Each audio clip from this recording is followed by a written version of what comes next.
जय श्री राम भक्तों, आप सभी का स्वागत है हमारे इस चैनल शब्द मंथन पर। प्रेमी भक्तों, हम सबको ये देव दुर्लभ मनुष्य तन मिला है और यदि हम इसे पाकर भी अपना कल्याण नहीं करते तो हमसे मूर्ख कोई हो ही नहीं सकता।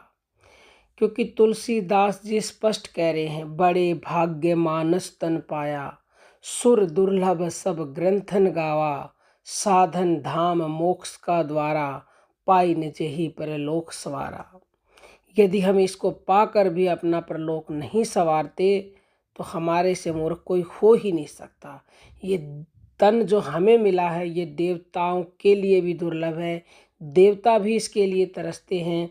ये एक साधन है भगवान प्राप्ति करने का, मोक्ष प्राप्त करने का। यदि हम ये पाकर भी सदा इंद्रिय सुख भोगों की इच्छाएं करते हैं तो हमें समझ लेना चाहिए कि हम लोग एक ऐसे पदार्थ के लिए प्रार्थना करते हैं जिसे पाकर हम लोग पशु हो जाएंगे। जब मनुष्य एक ऐसे स्थान में जाना चाहता है जहां उसको इंद्रिय भोग अधिकता से मिल सकें तो समझ लो वह मनुष्य जन्म नहीं चाहता, क्योंकि पशु योनि में ही उसको ऐसा सुख भोग मिल सकता है। सूअर को कभी यह विचार नहीं होता कि मैं अशुद्ध वस्तु का भोजन कर रहा हूँ, उसको तो यही स्वर्ग है। और यदि स्वयं भगवान आकर उसके निकट उपस्थित हो जाएं तो भी वह उसकी ओर देखना नहीं चाहेगा, क्योंकि भोजन में ही उसका मन और प्राण लगे हुए हैं।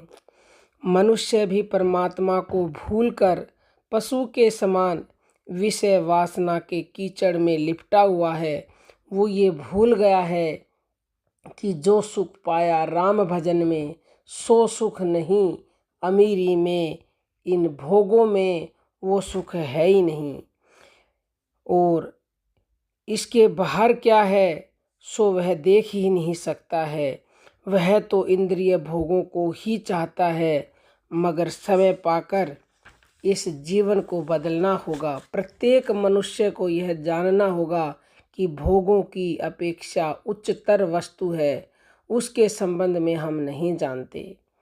आधुनिक समय में साधारणतः नास्तिकों द्वारा जिस प्रकार सब बातों में अविश्वास करके ईश्वर संबंधी सभी धारणाओं का परित्याग किया जाता है, सभी भावनाओं को उड़ा दिया जाता है, मैं उस भांति इन धारणाओं का परित्याग करने को नहीं कहती हूँ। किंतु जो ईश्वर भक्त हैं, जो उनकी अपेक्षा उच्चतर वस्तु का दर्शन कर चुके हैं, वह सत्य को सत्य मानते हैं।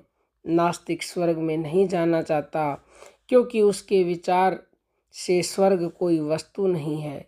और भगवत भक्त भी स्वर्ग में नहीं जाना चाहते, क्योंकि वे स्वर्ग को लड़कों का खेल समझते हैं। वे तो केवल ईश्वर को चाहते हैं। ईश्वर को छोड़कर उनके जीवन का श्रेष्ठ लक्ष्य हो भी क्या सकता है। सभ्य लोग ईश्वर से किसी ऊंची वस्तु की धारणा भी नहीं कर सकते, क्योंकि ईश्वर प्रेम स्वरूप है। प्रेम से बढ़कर अन्य किसी सुख की हमको क्या इच्छा हो सकती है। वह प्रेम केवल ईश्वर के प्रति हो सकता है, किंतु वह प्रेम प्राप्त करना बड़ा ही कठिन काम है, जिसके लिए संत कहते हैं, बिन गुण जीवन रूप धन, बिनु स्वार्थ हित जान, शुद्ध कामना ते रहित, प्रेम सकल रस खान। प्रेम अगम अनुपम अमित, सागर सरस बखान, जो आवत यही डिग बहुर, जात नहीं रस खान। प्रेम हरि को रूप है, त्यों हरि प्रेम स्वरूप, एक होए दो यों रहे, जो सूरज अरु धूप। प्रेमी ढूंढत मैं फिरूं, प्रेमी मिला न कोई, प्रेमी से प्रेमी मिले, गुरु भक्ति दृढ़ होए। यानी कि प्रेम ही परमात्मा है। और जो संसार में प्रेम है, जो बनावटी है, उस बनावटी प्रेम से जी घबराता है। न जाने दुनिया के लोगों ने प्रेम को क्या समझा हुआ है। यूँ तो सैकड़ों मिलते हैं, मगर ऐसा तो कोई ही मिलता है जो सत्य प्रेम से हृदय को परिपूर्ण कर दे। भोग विलास की सामग्री प्राप्त होने पर और सगे संबंधी तथा अनेक मित्रों के होने पर भी प्रेम मूलक शांति नहीं मिलती, क्योंकि ये सब झूठा ही धीरज बंधाने वाले हैं। कोई भी मनुष्य किसी मनुष्य से प्रेम नहीं करता, केवल सब बातें बनाते हैं। प्राणनाथ, मैं तुम्हें प्यार करती हूँ, ऐसा कहकर पत्नी पति का चुंबन करती है। अविरल धार से आंसू गिराकर पति प्रेम की पराकाष्ठा दिखलाती है, किंतु जब स्वामी मर जाता है तब उसी समय वह पति के रुपए के संदूक की ताली ढूंढने लगती है। कल उसकी क्या दशा होगी, बस यही सोचकर व्याकुल हो जाती है। जब स्त्री बीमार हो जाती है और रूप यौवन गवाकर कुरूपा हो जाती है, तो स्वामी उसकी ओर देखना भी नहीं चाहता। जब संसारी प्रेम इसी प्रकार अंतसार शून्य, कपट और स्वार्थपूर्ण होता है, इसी प्रकार सांसारिक स्वार्थपूर्ण प्रेम केवल भ्रम मात्र है। महाशक्ति हम लोगों को प्रेम करने के लिए प्रेरणा किया करती है, मगर हम लोग उसके प्रेम को नहीं जानते और बार बार धोखा खाते हैं।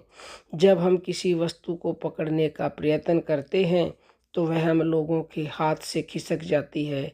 तब हम किसी दूसरी वस्तु के लिए हाथ बढ़ाते हैं, पर धोखा खाने के बाद भी हम लोगों को प्रकाश दिखाई नहीं देता। तब लोग ईश्वर के सम्मुख उपस्थित होना चाहते हैं, परंतु ईश्वर को प्राप्त करना बड़ा कठिन है। उसके निकट जाने के लिए बहुत बड़ा रास्ता तय करना पड़ता है, इसलिए बहुत कम मनुष्य ईश्वर को प्राप्त कर पाते हैं। जिस प्रकार सूर्य के उदय होने से अंधकार पूर्ण रूप से नष्ट हो जाता है, उसी प्रकार कुछ थोड़े से भगवत भक्त पुरुषों के अभ्युदय से समस्त देश पवित्र हो जाता है। जिस समय हम और आप छोटे बच्चे थे, उस समय हम सबसे अधिक अपने माता पिता से ही प्रेम करते थे, उसके बाद साथ खेलने वाले बच्चों में, और उसके बाद सहपाठियों को ही प्रिय बंधु समझने लगे। उसके बाद विवाह हुआ, उस समय नारी को स्वामी और पुरुष को स्त्री ही परम प्रिय प्रेम की वस्तु हो गई।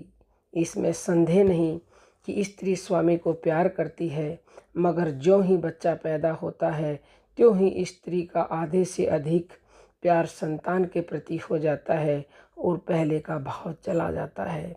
बस सांसारिक प्रेम धाराओं का यही हाल है। पहले आकाश में एक तारा उदय हुआ, फिर असंख्य तारा उदय हुए, चंद्रमा भी उदय हुआ। अंत में जब सूर्य उदय हुआ तो उसके प्रकाश से सभी छोटी ज्योतियां मलिन हो गई।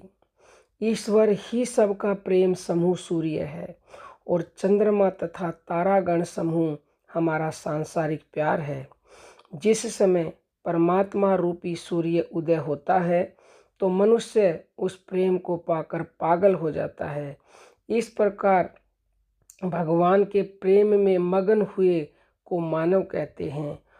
तब उसके निकट मनुष्य, पशु पक्षी, सभी जीव जंतु आंतरिक आत्म रूप से ईश्वर रूप ही हो जाते हैं और वह मानव प्रेम सागर की तरंगों एवं लहरों में समा जाता है।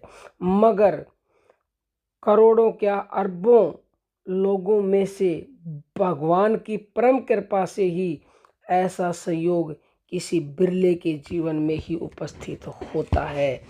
तो यदि आपके जीवन में हो चुका है, आप भगवान के प्रेम में डूब चुके हो, उस अथाह प्रेम सागर में, क्योंकि परमात्मा प्रेम का सागर है, आनंद का सागर, अथाह आनंद, अनंत आनंद, आनंद ही आनंद। बस जब आप अपने अंदर उतरोगे, वो आपके अंदर ही उमड़ रहा है सब कुछ। वो हमें हर पल कह रहा है कि मिल लो मेरे से, मिल लो मेरे से, लेकिन हम कभी मिलने का प्रयास नहीं कर रहे। तो मिलने का प्रयास कीजिए, उठिए, जागिए, सच्चे गुरु के शरण जाकर के वास्तविक ज्ञान प्राप्त कीजिए, अन्यथा फिर पछताओगे और फिर पछताए होत क्या जब चिड़िया चुग गई खेत। तो इसी के साथ हम अपनी वाणी को विराम देना चाहेंगे। और कोई भी आपका प्रश्न हो 9958515054 पर पूछ सकते हो, या फिर यूट्यूब पर पूछ सकते हो। साधना किट खरीदना चाहते हो या फिर गुरु दीक्षा लेना चाहते हो तो भी इसी व्हाट्सएप नंबर पर मैसेज करें। जय जय श्री राम।